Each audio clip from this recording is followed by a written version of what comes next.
कृष्ण का जन्मोत्सव भाद्रपद की कृष्ण अष्टमी को मनाया जाता है। अंग्रेजी कैलेंडर के अनुसार इस बार 30 अगस्त दिन सोमवार देर रात 1:59 पर यह पर्व मनाया जाएगा। ये जन्मोत्सव श्री कृष्ण जी का 5248वां जन्मदिन होगा। राम, महावीर और बुद्ध एक रंगी हैं, परंतु श्री कृष्ण बहुरंगी हैं। कृष्ण का अर्थ ही आकर्षण है, इसलिए देवों में सबसे सुंदर देव श्री कृष्ण को माना जाता है। आइए जानते हैं श्री कृष्ण के बारे में कुछ अनकही, अनजानी और रहस्यमयी बातें। भगवान श्री कृष्ण के चक्र का नाम सुदर्शन और उसके धनुष का नाम सारंग था। भगवान श्री कृष्ण की परदादी मारिशा और बलराम की माँ रोहिणी नाग जनजाति की थी। भगवान श्री कृष्ण से जेल में बदली गई यशोदा पुत्री एकानंशा थी, जो आज देवी विद्यावासिनी के नाम से पूजी जाती हैं। भगवान श्री कृष्ण की प्रेमिका राधा की 8 सखियां थीं: ललिता, इंदुलेखा, चंपकलता, विशाखा, चित्रा, रंगदेवी, तुंगविद्या और सुदेवी। श्री कृष्ण जी की 8 पत्नियां थीं: रुक्मणी, जामवंती, सत्यभामा, लक्ष्मणा, कालिंदी, मित्रबिंदा, सत्या और भद्रा। श्री कृष्ण जी ने अपनी औपचारिक शिक्षा उज्जैन के संदीपन ऋषि के आश्रम में कुछ ही समय में पूरी कर ली थी, जहां उन्होंने 16 विद्या और 64 कलाओं को मात्र 1 वर्ष में सीख लिया था।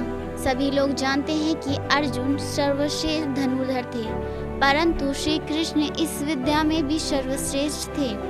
ऐसा उन्होंने सिद्ध किया मद्र की राजकुमारी लक्ष्मणा के स्वयंवर में, जहाँ की प्रतियोगिता द्रौपदी के स्वयंवर की प्रतियोगिता से भी ज्यादा कठिन थी। इसमें कर्ण और अर्जुन भी असफल हो गए थे, परंतु श्री कृष्ण ने लक्ष्य भेद कर लक्ष्मणा की इच्छा पूरी की, जो उन्हें पहले से ही अपना पति मान चुकी थी। भगवान श्री कृष्ण ने कई युद्धों का संचालन किया था, परंतु उनमें से सबसे भयंकर थे महाभारत, जरासंध और कालयवन और नरकासुर के विरुद्ध।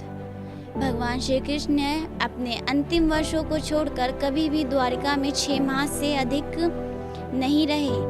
भगवान श्री कृष्ण ने 2 नगरों की स्थापना की थी, द्वारिका और पांडव पुत्रों द्वारा इंद्रप्रस्थ। अपने गुरु संदीपन ऋषि को गुरु दक्षिणा देने के लिए उन्होंने उनके मृत बेटे को जीवित कर दिया। अर्जुन से पहले श्री कृष्ण से भगवत गीता हनुमान और संजय ने सुनी थी, क्योंकि हनुमान कुरुक्षेत्र के युद्ध के दौरान अर्जुन के रथ में सबसे ऊपर सवार थे। ऐसा कहा जाता है कि श्री कृष्ण के मानव अवतार का अंत एक शिकारी के तीर से हुआ। श्री कृष्ण के 80 पुत्र थे, जो 8 पटरानियों से हुए थे। प्रत्येक रानी ने 10 पुत्रों को जन्म दिया, जिनमें प्रद्युम्न और साम सबसे अधिक प्रसिद्ध थे।